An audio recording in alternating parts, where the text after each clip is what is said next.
ನಾಳೆ ಸಿಎಂ ಸಿದ್ದರಾಮಯ್ಯ ರಾಜೀನಾಮೆಯ ವಿಚಾರಕ್ಕೆ ಸಂಬಂಧಪಟ್ಟಂತೆ ಜನರ ಹಿತ ಕಾಪಾಡುವ ನಿರ್ಧಾರವನ್ನು ಕೈಗೊಳ್ಳಲಾಗುತ್ತೆ.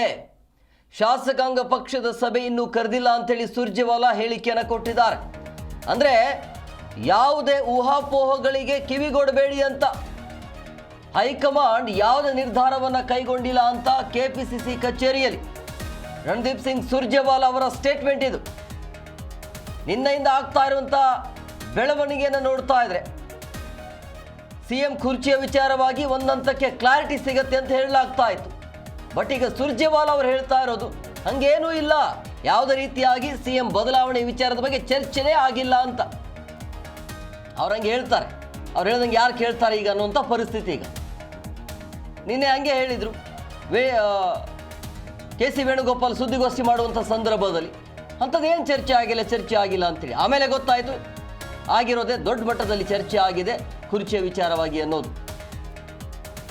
ಸೊ ಇವರು ಹೇಳ್ತಾ ಇರೋದು ನಾಳೆ ಸಿಎಂ ಸಿದ್ದರಾಮಯ್ಯ ರಾಜೀನಾಮೆ ವಿಚಾರವಾಗಿ ಮಾತನಾಡಿದರು. ಜನರ ಹಿತ ಕಾಪಾಡುವ ನಿರ್ಧಾರವನ್ನು ಕೈಗೊಳ್ಳಲಾಗುತ್ತೆ. ಶಾಸಕಾಂಗ ಪಕ್ಷದ ಸಭೆ ಇನ್ನೂ ಕರೆದಿಲ್ಲ ಅಂತ ಸುರ್ಜೇವಾಲಾ ಅವರ ಹೇಳಿಕೆ.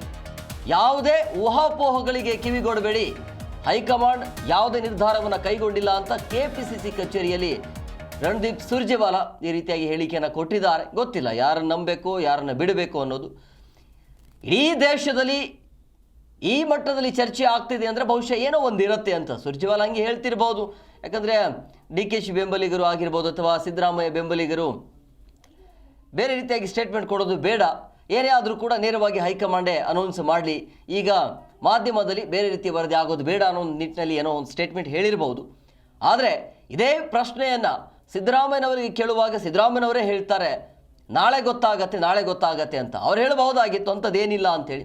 ಸೊ ಸಿದ್ದರಾಮಯ್ಯನವರ ಮಾತುಗಳನ್ನು ನೋಡ್ತಾ ಇದ್ದರೆ, ಅವರ ಈ ನಿನ್ನೆಯಿಂದ ಅವರ ನಡವಳಿಕೆಯನ್ನು ನೋಡ್ತಾ ಇದ್ದರೆ ಬಹುಶಃ ಎಲ್ಲ ಒಂದು ಕಡೆ ಅವರಿಗೆ ಸಂದೇಶ ಹೋಗಿದೆ ಅನ್ನೋದು ಕನ್ಫರ್ಮ್. ಸೊ ನಾಳೆ ಬ್ರೇಕ್ಫಾಸ್ಟ್ ಮೀಟಿಂಗ್ ಮಾಡ್ತಾರೆ. ಬ್ರೇಕ್ಫಾಸ್ಟ್ ಆದ ಬಳಿಕ ಸಹಜವಾಗಿ ಈ ಒಂದು ಕುರ್ಚಿಯ ಕಿತ್ತಾಟಕ್ಕೆ ಅಂತೂ ಬ್ರೇಕ್ ಬೀಳುತ್ತೆ. ಸಿದ್ದರಾಮಯ್ಯನವರೇ ಇರ್ತಾರಾ, DK ಶಿವಕುಮಾರ್ಗೆ ಏನಾದರೂ ಅವಕಾಶ ಮಾಡಿಕೊಡ್ತಾರಾ, ಅಥವಾ ಮಲ್ಲಿಕಾರ್ಜುನ್ ಖರ್ಗೆನ, ಜಾರಕಿಹೊಳಿನ ಅಥವಾ ಪರಮೇಶ, ಇಷ್ಟು ಹೆಸರಿದ್ದಾವೆ. ಇದರಲ್ಲಿ ಒಬ್ಬರ ಹೆಸರಂತೂ ಕನ್ಫರ್ಮ್. ಸೊ ಸುರ್ಜೇವಾಲಾ ಹೇಳ್ತಾ ಇರೋದು ಅಂಥದ್ದು ಏನು ಚರ್ಚೆ ಆಗಿಲ್ಲ, ಇದೆಲ್ಲವೂ ಕೂಡ ಸುಳ್ಳು ಸುದ್ದಿ ಅಂತ.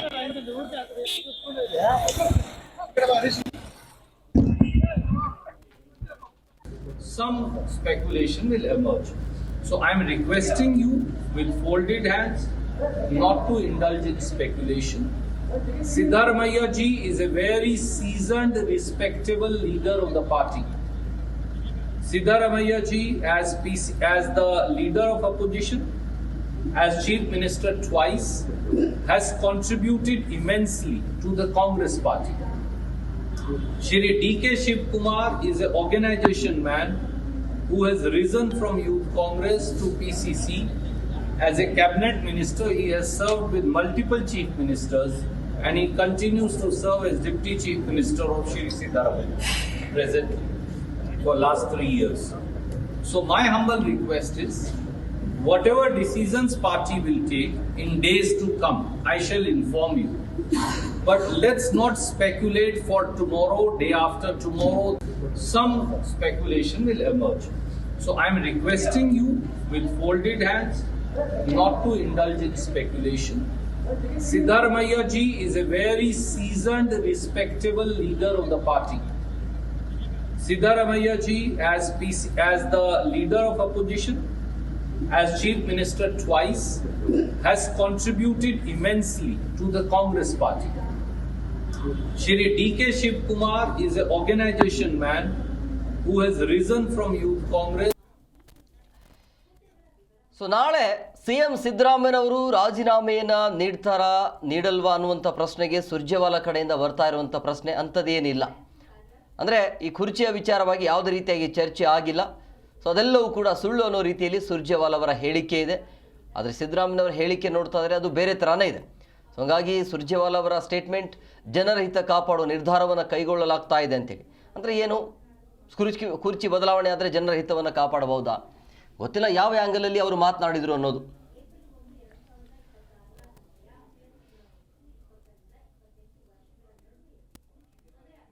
Siddaramaiah ji as the CM ಸಿದ್ದರಾಮಯ್ಯಗೆ ಜಾತಿ ಸಮೀಕ್ಷೆ ವರದಿ ಸಲ್ಲಿಕೆ ಮಾಡಲಾಗಿದೆ. ಹಿಂದುಳಿದ ವರ್ಗಗಳ ಆಯೋಗದ ಅಧ್ಯಕ್ಷರಾಗಿರುವಂತಹ ಮಧುಸೂದನ್ ವರದಿಯನ್ನ ಸಲ್ಲಿಕೆ ಮಾಡಿದ್ರು. ವಿಧಾನಸೌಧದ 3ನೇ ಮಹಡಿಯಲ್ಲಿ ಇರುವಂತಹ ಸಿಎಂ ಕಚೇರಿಗೆ ಹೋಗಿ ವರದಿಯನ್ನ ಸಲ್ಲಿಕೆ ಮಾಡಿದ್ದಾರೆ. ಹಿಂದುಳಿದ ವರ್ಗಗಳ ಆಯೋಗದ ಅಧ್ಯಕ್ಷ ಮಧುಸೂದನ್ ಅವರು ವರದಿಯನ್ನು ಈಗ ಸಲ್ಲಿಕೆ ಮಾಡಿದ್ದಾರೆ. ತೀವ್ರತರ ಬೆಳವಣಿಗೆ ಇದು. ವಿಧಾನಸೌಧದ 3ನೇ ಮಹಡಿಯಲ್ಲಿ ಸಿಎಂ ಕಚೇರಿ ಇದೆ. ಆ ಕಚೇರಿಗೆ ಭೇಟಿಯನ್ನ ನೀಡಿ ಈ ವರದಿಯನ್ನು ಸಲ್ಲಿಕೆ ಮಾಡಲಾಗಿದೆ. ಅಂದರೆ ಜಾತಿ ಸಮೀಕ್ಷೆ ವರದಿಯನ್ನು. ಅದರ ಜೊತೆಗೆ ಸಿಎಂ ಹೊರಡುವಾಗ ಸಿದ್ದರಾಮಯ್ಯ ಅಭಿಮಾನಿಗಳು ಕೂಡ ಅಲ್ಲಿ ಸೇರಿದ್ರು. ಅಂದರೆ ಸಿದ್ದರಾಮಯ್ಯ ಇಲ್ಲ ಅಂತ ಹೇಳಿದ್ರೆ ಕಾಂಗ್ರೆಸ್ ಎಕ್ಕಟ್ಟು ಹೋಗುತ್ತೆ. ಹಾಗಾಗಿ ಸಿದ್ದರಾಮಯ್ಯನವರು ಈ ರಾಜ್ಯಕ್ಕೆ ಬೇಕೇ ಬೇಕು ಅಂತ ಅವರ ಅಭಿಮಾನಿಗಳ ಅಳಲು. ಸಿದ್ದರಾಮಯ್ಯ ಅವರಿಗೆ ಜೈ ಅಂತ ಹೇಳಿ ಸಿದ್ದರಾಮಯ್ಯ ಪರವಾಗಿ ಘೋಷಣೆ ಕೂಗಲಾಯಿತು. ಅಲ್ಲಿ ತರಾತುರಿಯಲ್ಲಿ ಏನಾದರೂ ವರದಿ ಸಲ್ಲಿಕೆ ಆಗ್ತಾ ಇದೆಯಾ ಗೊತ್ತಿಲ್ಲ. ಆ ರೀತಿ ಚರ್ಚೆ ಆಗ್ತಾ ಇದೆ. ದೆಹಲಿಯಲ್ಲಿ ಈ ರೀತಿ ದೊಡ್ಡ ಮಟ್ಟದಲ್ಲಿ ಚರ್ಚೆ ಆಗ್ತಾ ಇರುವಂಥ ಸಂದರ್ಭದಲ್ಲಿ ಸಿಎಂ ಬದಲಾವಣೆ ಆಗಬೇಕು ಆಗತ್ತೆ ಅನ್ನುವಂಥ ಸಂದರ್ಭದಲ್ಲಿ ಜಾತಿ ಸಮೀಕ್ಷೆ ವರದಿಯನ್ನು ಬಂದು ಕೊಟ್ಟಿರುವಂಥ ಹಿನ್ನೆಲೆಯಲ್ಲಿ ಈ ವರದಿ ಏನು ಮಾಡ್ತಾರೆ ಈ ಸಿದ್ದರಾಮಯ್ಯನವರು, ಈ ವರದಿಯನ್ನು ತಗೊಂಡು ಏನು ಮಾಡ್ತಾರೆ ಅನ್ನುವಂಥ ಕುತೂಹಲ ಇದೆ. ಯಾಕಂದರೆ ಅವರ ನೇತೃತ್ವದಲ್ಲೇ ಒಂದು ಜಾತಿ ಸಮೀಕ್ಷೆ ಆಗಬೇಕು ಅನ್ನುವಂಥ ಲೆಕ್ಕಾಚಾರ ಇತ್ತು. ಆ ಸಮೀಕ್ಷೆ ಅಂತೂ ರೆಡಿಯಾಗಿದೆ ಈಗ. ಸೊ ಅದನ್ನು ಬಹಿರಂಗಪಡಿಸ್ತಾರಾ ಅಥವಾ ಇಲ್ವಾ, ಈ ರೀತಿಯ ಚರ್ಚೆ ಅಂತೂ ಆಗ್ತಾ ಇದೆ. ಸಿದ್ದರಾಮಯ್ಯ ಹಾಗಾದರೆ ತರಾತುರಿಯಲ್ಲಿ ಆ ಒಂದು ಸಮೀಕ್ಷೆಯನ್ನು ತರಿಸಿದ್ದು ಯಾಕೆ, ರಾಜೀನಾಮೆ ಕೊಡೋದು ಶತಸಿದ್ಧನ ಅನ್ನುವಂಥ ಚರ್ಚೆ ಸಹಜವಾಗಿ ಆಗ್ತಾ ಇದೆ. ವಿಧಾನಸೌಧದ 3ನೇ ಮಹಡಿಯಲ್ಲಿರುವಂಥ ಸಿಎಂ ಕಚೇರಿಗೆ ಹೋಗಿ ಈ ಒಂದು ವರದಿಯನ್ನು ಇವತ್ತು ಸಲ್ಲಿಕೆ ಮಾಡಲಾಯಿತು. ಇದೇ ಸಂದರ್ಭದಲ್ಲಿ ಅವರ ಅಭಿಮಾನಿಗಳು ಕೂಡ ಸೇರಿದ್ರು. ಯಾವುದೇ ಕಾರಣಕ್ಕೂ ಕೂಡ ನೀವು ರಾಜೀನಾಮೆಯನ್ನು ಕೊಡಬೇಡಿ ಅಂತ. ಅದರ ಜೊತೆಗೆ ಸಿದ್ದರಾಮಯ್ಯ ಪರವಾಗಿ ಅವರ ಬೆಂಬಲಿಗರು, ಅವರ ಅಭಿಮಾನಿಗಳು ಕೂಡ ಘೋಷಣೆಯನ್ನು ಕೂಗಿದ್ರು, ನೀವೇ ಇರಬೇಕು ಅಂಥೇಳಿ. ಇಂಥ ಪರಿಸ್ಥಿತಿ ಯಾಕೆ ಬಂತು ಗೊತ್ತಿಲ್ಲ. ಒಟ್ಟಿನಲ್ಲಿ ಕೆಲವೊಂದಿಷ್ಟು ಜನರ ವಾದ ಏನು ಅಂತ ಹೇಳಿದರೆ, ಆಯಿತು 8 ವರ್ಷಗಳ ಕಾಲ ಅಧಿಕಾರವನ್ನು ಮಾಡಿದ್ದಾರೆ, ಉಳಿದಿರುವಂಥ ಅವಧಿಗೆ ಬಿಟ್ಕೊಡ್ಲಿ ಅದ್ರೇನು ಅನ್ನುವಂಥ ಚರ್ಚೆ. ಮತ್ತೊಂದು ಜನನಾಯಕ, ಅಹಿಂದ ನಾಯಕ, ಸಾಕಷ್ಟು ಯೋಜನೆಗಳನ್ನು ಕೊಟ್ಟಿದ್ದಾರೆ. ಇದೆಲ್ಲ ಸಮರ್ಥವಾಗಿ ನಿಭಾಯಿಸ್ಕೊಂಡು ಹೋಗ್ತಾ ಇದ್ರು ಕೂಡ ಈ ಸಂದರ್ಭದಲ್ಲಿ ಬದಲಾವಣೆ ಅವಶ್ಯಕತೆ ಇದೆಯಾ ಅಂತ. ಅವಶ್ಯಕತೆ ಇರಲಿಲ್ಲ, ಬಟ್ ಒಪ್ಪಂದ ಆಗಿದೆ ಅಲ್ಲ.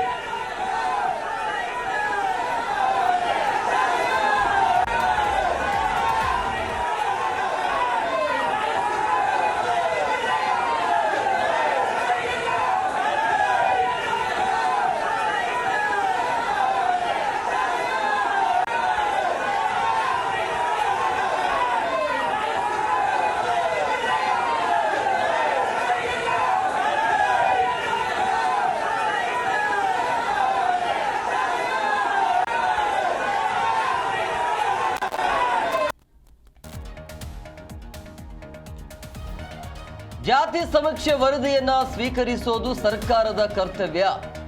ಮಧುಸೂದನ್ ನಾಯಕ ಭೇಟಿಯಾದ ಬೆನ್ನಲ್ಲೇ ಹೊನ್ನಣ್ಣ ಈ ರೀತಿಯಾಗಿ ಹೇಳಿಕೆಯನ್ನು ಕೊಟ್ಟಿದ್ದಾರೆ. ವಿಧಾನಸೌಧದಲ್ಲಿ ಸಿಎಂ ಕಾನೂನು ಸಲಹೆಗಾರ ಹೊನ್ನಣ್ಣ ಅವರು ಈ ರೀತಿಯ ಹೇಳಿಕೆಯನ್ನು ಕೊಟ್ಟಿದ್ದು ಅಂದರೆ ಸಹಜವಾಗಿ ಮಾಧ್ಯಮದವರು ಪ್ರಶ್ನೆ ಮಾಡ್ತಾರೆ, ಏನು ತರಾತುರಿಯಲ್ಲಿ ಈ ಸಂದರ್ಭದಲ್ಲಿ, ಇಂಥ ಸಂದರ್ಭದಲ್ಲಿ ಯಾಕೆ ಈ ಸಮೀಕ್ಷೆ ಅನ್ನುವಂಥ ಕೇಳುವ ಒಂದು ಪ್ರಶ್ನೆಗೆ ಸಿಕ್ಕಿದ ಉತ್ತರ ಹೀಗೆ. ಇದೇ ಸಂದರ್ಭದಲ್ಲಿ ಸಿದ್ದರಾಮಯ್ಯನವರು ಈ ರಾಜ್ಯದ ಸಿಎಂ ಆಗಿರಲೇಬೇಕು, ಸಿದ್ದರಾಮಯ್ಯ ಇಲ್ಲ ಅಂತ ಹೇಳಿದ್ರೆ ಕಾಂಗ್ರೆಸ್ ಎಕ್ಕಟ್ಟು ಹೋಗುತ್ತೆ ಅಂತೇಳಿ ಅವರ ಅಭಿಮಾನಿಗಳು ಕೂಡ ಸಿದ್ದರಾಮಯ್ಯ ಪರವಾಗಿ ಘೋಷಣೆಯನ್ನು ಕೊಡ್ತಾ ಇದ್ದಾರೆ.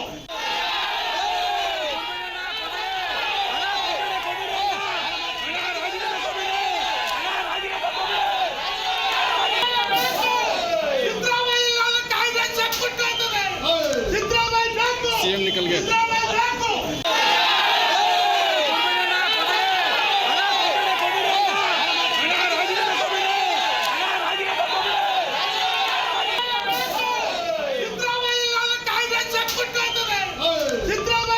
सीएम निकल गए।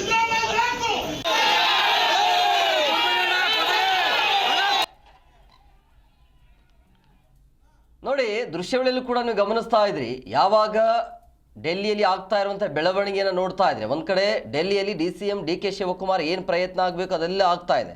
ಬಟ್ ಇಲ್ಲಿ ಸಿದ್ದರಾಮಯ್ಯ ರಾಜ್ಯದಲ್ಲಿ ಏನು ಮಾಡಬೇಕು ಅದೆಲ್ಲ ಪ್ರಯತ್ನ ಆಗ್ತಾ ಇದೆ. ಅದರ ಮಧ್ಯೆ ಇವತ್ತು ವಿಧಾನಸೌಧದಲ್ಲಿ ಬರುವಂಥ ಸಂದರ್ಭದಲ್ಲಿ ಅಭಿಮಾನಿಗಳು ಕೂಗ್ತಾ ಇರುವಂಥ ಘೋಷಣೆಗಳು ನೋಡಿ, ಸಿದ್ದರಾಮಯ್ಯ ಇಲ್ಲ ಅಂತ ಹೇಳಿದ್ರೆ ಕಾಂಗ್ರೆಸ್ ಎಕ್ಕುಟ್ಟು ಹೋಗುತ್ತೆ, ಸಿದ್ದರಾಮಯ್ಯ ಅವರಿಗೆ ಜೈ ಅಂತೇಳಿ ಅವರ ಪರವಾಗಿ ಸಿದ್ದರಾಮಯ್ಯ ಬೇಕೇ ಬೇಕು ಅನ್ನುವಂಥ ಘೋಷಣೆಗಳು ವಿಧಾನಸೌಧಕ್ಕೆ ಬಂದು ತೆರಳುವಂಥ ಸಂದರ್ಭದಲ್ಲಿ ಆಗ್ತಾ ಇರುವಂಥ ಘೋಷಣೆಗಳು ಗೊತ್ತಿಲ್ಲ ಇದು ಎಲ್ಲಿಯ ತನಕ ಹೋಗುತ್ತೆ.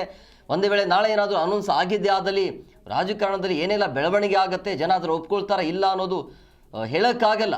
ಬಟ್ ಸಿದ್ದರಾಮಯ್ಯ ಅವರ ಪರವಾಗಿರುವಂಥ ಅಭಿಮಾನಿಗಳ ಘೋಷಣೆಯನ್ನು ನೋಡ್ತಾ ಇದ್ದಾರೆ ಇದು ಬೇರೆ ಥರನೇ ಹೋಗುವಂತೆಲ್ಲ ಸಾಧ್ಯತೆ ಕಂಡು ಬರ್ತಾ ಇದೆ. ಯಾಕಂದರೆ ಇಷ್ಟು ದಿನಗಳ ಕಾಲ ಯಾವುದೇ ಕಾರಣಕ್ಕೂ ಒಪ್ಪಂದ ಇಲ್ಲ ಅಂತೇಳಿ ಹೇಳ್ಕೊಂಡೇ ಬಂದಿರುವಂಥ ಇಬ್ಬರು ನಾಯಕರು ಯಾವುದೇ ಕಾರಣಕ್ಕೂ ಕೂಡ ನಾನು ಬಿಟ್ಕೊಡೋದಿಲ್ಲ ಅಂತೇಳಿ ಇದ್ದಕ್ಕಿದ್ದಾಗೆ ತಮ್ಮ ಸ್ಥಾನವನ್ನು ಬಿಟ್ಕೊಡ್ಬೇಕು ಅನ್ನೋಂಥ ಸಂದೇಶ. ಅಂದರೆ ಅಲ್ಲಿ ಒಪ್ಪಂದ ಆಗಿರಬೇಕು, ಇಲ್ಲಾಂದರೆ ಸುಖಾಸುಮ್ಮನೆ ಈ ರೀತಿಯಾಗಿ ಚರ್ಚೆ ಆಗೋದು ಸರಿ ಅಲ್ಲ. ಇನ್ನು ವಿಧಾನಸೌಧ ಕಚೇರಿಗೆ ಸಿದ್ದರಾಮಯ್ಯನವರು ಬರುವಂಥ ಸಂದರ್ಭದಲ್ಲಿ ನೋಡಿ, ಜಾತಿ ಗಣತಿ ವರದಿಯನ್ನು ಸ್ವೀಕರಿಸುವಂಥ ಸಂದರ್ಭದಲ್ಲಿ ಅಲ್ಲಿ ಅಭಿಮಾನಿಗಳ ಕಣ್ಣೀರು ಕೂಡ ಇರುತ್ತೆ. ಅಂದರೆ ಮುಖ್ಯಮಂತ್ರಿ ಸಚಿವಾಲಯದ ಸಿಬ್ಬಂದಿಯಿಂದ ಕಣ್ಣೀರು ಕೂಡ ಬಂತು. ಅಲ್ಲಿ CM ರಾಜೀನಾಮೆ ನೀಡಿದಂತೆ ಅವರ ಸಿಬ್ಬಂದಿಗಳು ಕಣ್ಣೀರು ಹಾಕಿದ್ರು. CM ಕಚೇರಿಯಲ್ಲಿರುವಂಥ ಕಾಂಟ್ರಾಕ್ಟ್ ಸಿಬ್ಬಂದಿಯ ಕಣ್ಣೀರು ಇದು.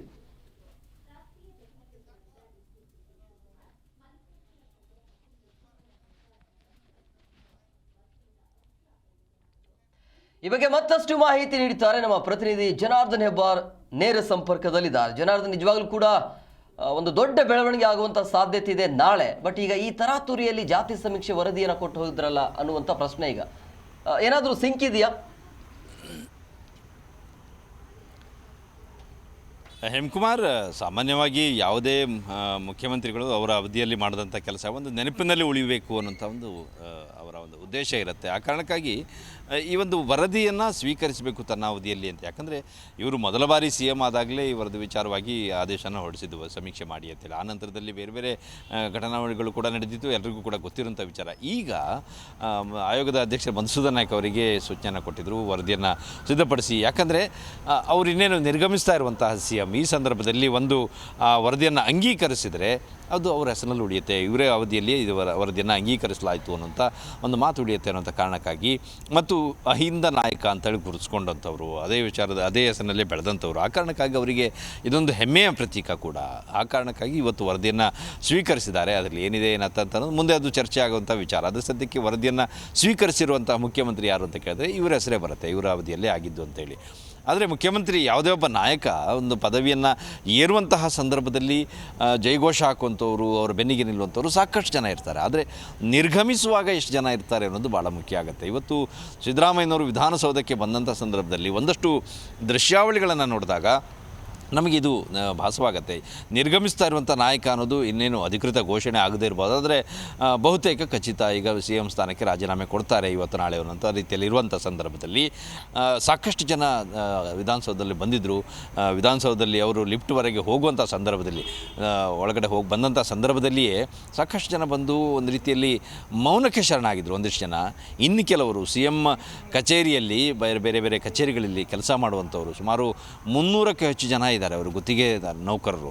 ಅವರೆಲ್ಲರೂ ಕೂಡ ಬಂದಂಥ ಸಂದರ್ಭದಲ್ಲಿ ಸಿದ್ದರಾಮಯ್ಯನವರಿಗೆ ಎದುರುಗಡೆಯಲ್ಲಿ ಕಣ್ಣೀರಿಟ್ಟು ಮನವಿಯನ್ನು ಮಾಡಿಕೊಳ್ತಾರೆ, ರಾಜೀನಾಮೆಯನ್ನು ಕೊಡಬೇಡಿ ಅಂತೇಳಿ. ಅದೊಂದು ಭಾವುಕ ಕ್ಷಣ. ಸಿದ್ದರಾಮಯ್ಯನವರು ಸಹಿತ ಒಂದು ಕ್ಷಣಕ್ಕೆ ಭಾವುಕರಾದರೂ ಮುಖದಲ್ಲಿ ತೋರಿಸ್ಕೊಳ್ಳಿಲ್ಲ, ಹಾಗೆ ನಿಂತ್ಕೊಂಡ್ರು. ಅವ್ರನ್ನ ಸಂತೈಸುವಂತಹ ಕೆಲಸವನ್ನು ಮಾಡಿದ್ರು, ಸಮಾಧಾನ ಪಡಿಸಿದ್ರು. ಹೆಚ್ಚು ಹೊತ್ತು ಮಾತಾಡದೇ ಇದ್ದರೂ ಸಹಿತ ಮೌನವಾಗಿಯೇ ಇದ್ದು ಕೈ ಸನ್ನೆ ಮೂಲಕವೇ ಅವ್ರನ್ನ ಸಂತೈಸುವಂತಹ ಕೆಲಸವನ್ನು ಕೂಡ ಮಾಡಿದಂಥ ದೃಶ್ಯಾವಳಿಯನ್ನು ನಾವು ನೋಡಿದ್ದೀವಿ. ಆನಂತರದಲ್ಲಿ ಅವರು ವಿಧಾನಸೌಧದಲ್ಲಿ ಮೇಲ್ಗಡೆ ಹೋಗ್ತಾರೆ, 3ನೇ ಮಾಡಿಗೆ ಹೋಗ್ತಾರೆ. ತಮ್ಮ ಕೊಠಡಿಯಲ್ಲಿ ಅಂದರೆ CM ಕಚೇರಿಯಲ್ಲಿ ಕುಳಿತು ಈ ವರದಿಯನ್ನು ಸ್ವೀಕರಿಸುವಂಥದ್ದು, ಇನ್ನಿತರ ವಿಚಾರಗಳ ಕಡತ ಪರಿಶೀಲನೆ ಇದೆಲ್ಲವನ್ನು ಕೂಡ ಮಾಡಿ ಅಲ್ಲಿಂದ ನಿರ್ಗಮಿಸ್ತಾರೆ. ನಿರ್ಗಮಿಸಿದ ನಂತರದಲ್ಲಿ ಕೆಳಗಡೆ ಬಂದಾಗ ಇನ್ನೂ ಹೆಚ್ಚು ಜನ ಸೇರಿಕೊಂಡಿದ್ದರು. ಅವ್ರ ವೆಹಿಕಲ್ ಸುತ್ತಮುತ್ತಲೂ ಸಹಿತ ನೂರಾರು ಜನ ಸೇರಿಕೊಂಡಿದ್ದರು. ಮಾಧ್ಯಮದವರು ಸಾಕಷ್ಟಿದ್ದರು, ಅದಕ್ಕಿಂತ ಹೆಚ್ಚು ಬೇರೆ ಬೇರೆ ಅವರ ಅಭಿಮಾನಿಗಳು ಇನ್ನಿತರರು ಬಂದಂಥವ್ರು ಇದ್ದರು. ಅವರೆಲ್ಲರೂ ಕೂಡ ಘೋಷಣೆಯನ್ನು ಕೂಗ್ತಾರೆ, ಸಿದ್ದರಾಮಯ್ಯನವರು ಇರಲೇಬೇಕು, ಮುಖ್ಯಮಂತ್ರಿಯಾಗಿ ಇರಲೇಬೇಕು, ಅವ್ರು ಹೋದರೆ ತುಂಬ ನಷ್ಟ ಅನ್ನುವಂಥ ವಿಚಾರವನ್ನು ಹೇಳ್ತಾರೆ. ಇಲ್ಲಿ ಲಾಭ ನಷ್ಟ ಏನು ಮುಂದೇನಾಗುತ್ತೆ ಅನ್ನೋದಕ್ಕಿಂತ ಹೆಚ್ಚಾಗಿ ಒಬ್ಬ ನಾಯಕ ಅವನ ಸ್ಥಾನದಿಂದ ನಿರ್ಗಮಿಸ್ತಾನೆ ಅನ್ನೋಂಥ ಸಂದರ್ಭದಲ್ಲಿ ಅವರ ಹಿಂದೆ ಎಷ್ಟು ಜನ ಇದ್ದರು ಅನ್ನೋದು ಇಲ್ಲಿ ಬಹಳ ಮುಖ್ಯವಾಗುತ್ತೆ. ಇಷ್ಟೊಂದು ಜನ ನಿರ್ಗಮಿತ ನಾಯಕನ ಹಿಂದೆಯೂ ಇದ್ದರು ಅಂತಂದರೆ ಅವರ ಕಾಲಘಟ್ಟದಲ್ಲಿ ಒಂದಷ್ಟು ಜನರನ್ನು ಅವರು ರೀಚ್ ಆಗಿದ್ದಾರೆ ಅನ್ನೋದು ಸ್ಪಷ್ಟ ಆಗುತ್ತೆ. ಜನರ ಮನಸ್ಸಿಗೆ ಅವರು ಹತ್ತಿರ ಆಗಿದ್ದರು ಅನ್ನೋದು ಸ್ಪಷ್ಟ ಆಗುತ್ತೆ. ಜನರ ಭಾವನೆಯನ್ನು ಅವರು ತಲುಪಿದ್ದಾರೆ ಅನ್ನೋದು ಸ್ಪಷ್ಟ ಆಗುತ್ತೆ. ಅಂಥ ಒಂದು ದೃಶ್ಯ ಇವತ್ತು ನಮ್ಗೆ ನೋಡ್ಲಿಕ್ಕೆ ಕಾಣಿಸಿತ್ತು. ಇನ್ನೊಂದು ಹೇಮಕುಮಾರ್, ಈ ಸಂದರ್ಭದಲ್ಲಿ ನಮ್ಗೆ ಕಂಡಿದ್ದ ವಿಚಾರ ಏನಂತಂದರೆ ಕನ್ನಡ ಪರ ಹೋರಾಟಗಾರ ವಾಟಾಳ್ ನಾಗರಾಜ್ ಅವರು ಬಂದಿದ್ದರು. ಸಿದ್ದರಾಮಯ್ಯನವರು ಮತ್ತು ವಾಟಾಳ್ ನಾಗರಾಜ್ ನಾಗರಾಜ್ ಅವರ ಗೆಳೆತನ ಸುಮಾರು 50 ವರ್ಷಕ್ಕೂ ಹೆಚ್ಚಿನದು. ಪರಸ್ಪರ ಗೊತ್ತಿರುವಂಥವ್ರು, ಪರಸ್ಪರ ಭೇಟಿಯಾಗಿ ಸಾಕಷ್ಟು ಬಾರಿ ಮಾತಾಡಿದಂಥವ್ರು. ಇವತ್ತು ಭೇಟಿಯಾದಾಗ ನೇರವಾಗಿ ಹೇಳ್ತಾರೆ ವಾಟಾಳ್ ನಾಗರಾಜ್ ಅವರು ಸಿದ್ದರಾಮಯ್ಯನವರಿಗೆ, ಯಾವುದೇ ಕಾರಣಕ್ಕೂ ರಾಜೀನಾಮೆಯನ್ನು ಕೊಡಬೇಡಿ, ಏನಾಗುತ್ತೋ ನೋಡೋಣ, ರಾಜೀನಾಮೆಯನ್ನು ಕೊಟ್ಟು ನೀವೇನು ಮಾಡಲಿಕ್ಕಿದ್ದೀರಿ, ನಿಮ್ಮ ಜೊತೆ ನಾವಿದ್ದೀವಿ, ರಾಜೀನಾಮೆ ಕೊಡಬೇಡಿ, ಮುಂದೆ ಏನೇ ಆದರೂ ನಾವು ನೋಡ್ಕೊಳ್ತೀವಿ, ರಾಜೀನಾಮೆ CM ಸ್ಥಾನ ಬಿಟ್ಟು ಬೇರೆ ಯಾವ ಸ್ಥಾನಕ್ಕೆ ಹೋದರೂ ನೀವೇನು ಮಾಡಲಿಕ್ಕೆ ಸಾಧ್ಯ ಇದೆ, ಇಲ್ಲಿದ್ದು ಒಳ್ಳೆ ಕೆಲಸ ಮಾಡ್ತಾಯಿದ್ದೀರಿ, ಕಂಟಿನ್ಯೂ ಮಾಡಿ ಅದನ್ನು ಅನ್ನೋಂಥ ವಿಚಾರವನ್ನು ವಾಟಾಳ್ ನಾಗರಾಜ್ ಅವರು ಹೇಳ್ತಾರೆ. ಆದರೆ ಈ ಮಾತಿಗೂ ಕೂಡ ಸಿದ್ದರಾಮಯ್ಯನವರು ಅಷ್ಟೇ ಗಂಭೀರವಾಗಿ ನಗುವನ್ನು ತೋರಿಸಿ ನಗುಮುಖದಲ್ಲಿ ಅವರಿಗೆ ಉತ್ತರವನ್ನು ಕೊಡ್ತಾರೆ. ಅದರ ಅರ್ಥ ರಾಜೀನಾಮೆ ಕೊಡಲ್ಲ ಅಂತಲ್ಲ. ವಾಟಾಳ್ ನಾಗರಾಜ್ ಅವರ ಮಾತಿಗೆ ಒಂದು CM ಅವರು ಪ್ರತಿಕ್ರಿಯಿಸಿದ್ದು, ಯಾವುದೇ ಮಾತನಾಡದೇನೆ ಒಂದು ನಗೆಯನ್ನಾಡಿ ನಗುಮುಖವನ್ನು ತೋರಿಸಿ ಉತ್ತರವನ್ನು ಕೊಡ್ತಾರೆ. ವಾಟಾಳ್ ನಾಗರಾಜ್ ಅವರು ನಮ್ಮ ಜೊತೆಲಿ ಮಾತಾಡಿದಂಥ ಸಂದರ್ಭದಲ್ಲೂ ಹೇಳಿದ್ರು, ಅವ್ರನ್ನ ಮತ್ತೊಮ್ಮೆ ಹೋಗಿ ಭೇಟಿ ಆಗ್ತೀನಿ, ಮನವಿಯನ್ನು ಕೂಡ ಮಾಡ್ಕೊಳ್ತೀನಿ ಅಂತ ಮಾತನ್ನು ಹೇಳಿದ್ರು. ತನಗೊಂದು ಆಶಾಭಾವನೆ ಇದೆ, ಅವ್ರು ರಾಜೀನಾಮೆ ಕೊಡಲ್ಲ ಅನ್ನೋಂಥ ಒಂದು ನಂಬಿಕೆ ನನಗಿದೆ. ಅವ್ರು ಮಾತಾಡಿದ್ದು ರೀತಿ, ಅವ್ರು ನಕ್ಕಿದ್ದ ರೀತಿಯನ್ನು ನೋಡಿದಾಗ ಅನ್ನೋಂಥ ವಿಶ್ವಾಸವನ್ನು ವ್ಯಕ್ತಪಡಿಸಿದರು ವಾಟಾಳ್ ನಾಗರಾಜ್ ಅವರು. ಇದೆಲ್ಲವೂ ಕೂಡ ಇವತ್ತು ಸಂಜೆ ನಡೆದಂಥ ಒಂದು ಘಟನಾವಳಿಗಳು. ಹಾಗಂತ ವಾಟಾಳ್ ನಾಗರಾಜ್ ಅವರು ಮಾತಾಡಿದ ತಕ್ಷಣ ಅವ್ರು ರಾಜೀನಾಮೆ ಕೊಡಲ್ಲ ಅಂತಲ್ಲ, ಅಲ್ಲಿ ಏನು ತೀರ್ಮಾನ ಆಗಿದೆಯೋ ಆ ತೀರ್ಮಾನದಂತೆ ಅವ್ರು ನಡ್ಕೊಳ್ತಾರೆ. ಆದರೆ ಇವತ್ತು ಇಷ್ಟೆಲ್ಲ ಘಟನೆಗಳು ನಡೀತು. ಸಿದ್ದರಾಮಯ್ಯನವರು ವಿಧಾನಸೌಧಕ್ಕೆ ಬಂದಿದ್ದು ಹೋಗಿದ್ದು ಇಷ್ಟು ದಿನಗಳ ಕಾಲ, ಕಳೆದ 2-3 ವರ್ಷಗಳಿಂದ ಬರ್ತಾ ಇದ್ದಾರೆ, ಹೋಗ್ತಾ ಇದ್ದಾರೆ. ಅದಕ್ಕೂ ಇನ್ನು CM ಆದಾಗ ಬಂದಾಗ ಹೋಗಿದ್ದು ಎಲ್ಲವನ್ನೂ ಕೂಡ ನೋಡಿದ್ದೀವಿ. ಆದರೆ ಒಬ್ಬ ನಾಯಕ ಇನ್ನೇನು ನಿರ್ಗಮಿಸ್ತಾ ಇದ್ದಾರೆ ಅವರ ಸ್ಥಾನದಿಂದ ಅನ್ನುವಂಥ ಸಂದರ್ಭದಲ್ಲಿ ಅವರು ಕೆಲಸ ಮಾಡುವಂತಹ ಸ್ಥಳಕ್ಕೆ ಬರುವಂತಹ ಸಂದರ್ಭವೂ ಕೂಡ ವಿಶೇಷವಾಗಿರುತ್ತೆ. ಇವತ್ತು ಪೊಲೀಸ್ ಸಿಬ್ಬಂದಿ ನಡ್ಕೊಂಡಂಥ ರೀತಿಯೂ ಕೂಡ ಭಾಳ ವಿಶೇಷವಾಗಿತ್ತು. ಅವರು ಪೊಲೀಸ್ ಅಧಿಕಾರಿಗಳು ಅನ್ನೋದಕ್ಕಿಂತ ಹೆಚ್ಚಾಗಿ ಬೇರೆ ಏನೋ ಒಂದು ಭಾವನೆ ಅವರಲ್ಲಿತ್ತು. ಒಂದು ಇಷ್ಟು ದಿನ ಈ ಒಂದು ನಾಯಕನ ಜೊತೆ ನಾವೆಲ್ಲ ಕೆಲಸ ಮಾಡ್ತಾಯಿದ್ವಿ, ಅವರೀಗ ಇಲ್ಲಿಂದ ನಿರ್ಗಮಿಸ್ತಾ ಇದ್ದಾರೆ ಅನ್ನೋಂಥ ರೀತಿಯ ಸಂದರ್ಭದಲ್ಲಿ ಅವರೆಲ್ಲ ನಡ್ಕೊಂಡಂಥ ಭಾವುಕರಾಗಿದ್ದಂಥ ರೀತಿ ಎಲ್ಲವೂ ಕೂಡ ಭಾಳ ವಿಶೇಷವಾಗಿತ್ತು. ಸಿದ್ದರಾಮಯ್ಯನವರು ವಿಧಾನಸೌಧಕ್ಕೆ ಬಂದರು, ಇಲ್ಲಿ ಕೆಲಸವನ್ನು ಮುಗಿಸಿದ್ರು, ವಾಪಸ್ ತೆರಳಿದರು.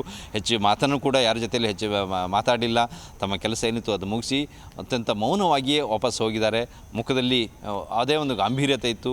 ಹೆಚ್ಚು ಪ್ರತಿದಿನ ಇರುವಂಥ ಉಲ್ಲಾಸ ಅವ್ರ ಮುಖದಲ್ಲಿ ಕಾಣದೇ ಇದ್ದರೂ ಸಹಿತ ಕರ್ತವ್ಯ ನಿರ್ವಹಿಸಿದಂತಹ ಇಷ್ಟು ದಿನ ಸಾರ್ಥಕ ಕ್ಷಣವನ್ನು ಕಳೆದಿದ್ದೀನಿ ಅನ್ನೋಂಥ ಒಂದು ಭಾವನೆ ಕೂಡ ಅವ್ರ ಮುಖದಲ್ಲಿ ಕಾಣಿಸ್ತಾ ಇತ್ತು.